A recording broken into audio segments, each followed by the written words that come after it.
very simple question. Yeah. Whose responsibility is it to provide security? Whose responsibility is it to gather intelligence, to investigate matters and ensure that justice is served, that security? Wananchi would say, I feel that when I leave my house, when Kenyans have indicated their need to demonstrate that I'm able to go to my business and come back home, whose responsibility is it to provide security? Definitely, that's the responsibility of the government. But I feel the UDA administration, it's so funny. They've never felt like they won the election. You guys have been in leadership for 4 years, but you don't behave like you actually won the election. You won the election to lead a country, to rule a country. And 4 years down the line, you don't feel like you actually won the election. You've been on a campaign trail for 4 years. You're behaving like you don't have the machineries of power.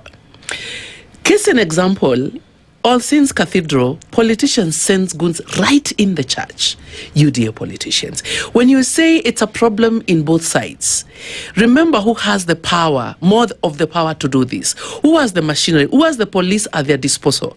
In the Homa Bay attacks that happened there last weekend, the police actually did their work. The police actually arrested the organizers of Goonism before the Linda Mwananchi. The police was doing what they were supposed to do. Phone calls were made, the goons were released. The police are so demoralized. They actually want to do their work. I'm sure you're a Kenyan like me, you're a human being like me. When something is wrong, you know something is wrong. When a police officer is actually beaten to death by goons, it is wrong. So what am I trying to say? Let's stop doing PR. When things are bad, let's just accept things are bad. You, the ruling administration, you have the responsibility of ensuring there's security in the country. You have the responsibility of making sure there's the rule of law. And when it comes to the rule of law, everyone is supposed to follow the law. It doesn't matter where you come from. You know, I think in Kenya we have a serious problem. We do not separate politics from governance. We must separate those two things. The administration is supposed to be rule as per the constitution. So who collects intelligence? Who is funded by the taxpayer to collect intelligence? This is the government. They know what is supposed to happen next week way in advance. They can stop it. They could even have stopped the Linda Mwananchi. Don't go there, things are thick. You know, the government can give a declaration. The government can stop. But right now, it's murky. The government itself is so involved in the mayhem in this country.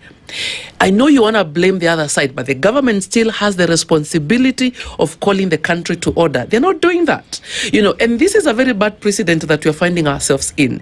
We are headed to an election in 2027, and everything happening right now, we are like adding firewood to a fire that is so explosive. So me, what I would say, can the rulers, the government, the CSs, the interior security, the NIA, can people do what they're supposed to do?